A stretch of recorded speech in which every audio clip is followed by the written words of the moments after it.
Hi, welcome to Richard Kabili YouTube channel, and for today's tutorial, I will be teaching you on how to enable and disable Open Application Name and Basic Navigation Voice Control on iPhone X. But first, kindly subscribe to this channel and don't forget to hit the subscribe button and the bell to notify you for the new updates. And let's start. User iPhone X from your home screen. First, go to Settings. Then in the Settings, scroll down and find the Accessibility and then Top. Then in the accessibility, scroll down again and go to physical and motor section and then tap the voice control. Then in this part in the voice control, go to this section and then tap the customize commands. Then in the customize commands, tap the basic navigation.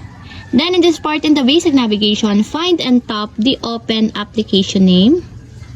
Then in the open application name, as you can see that it is already enabled. But you have to turn on and activate the switch button located on the confirmation required to fully enable the open application name in the basic navigation until it becomes green. And if you want to disable or turn off, just tap again the switch button just like this. And that's it, we have successfully enabled and disabled open application name and basic navigation voice control on iPhone X. If you have a question, you can comment down below and don't forget to hit the subscribe button and the bell to notify you for the new updates. And thank you for watching!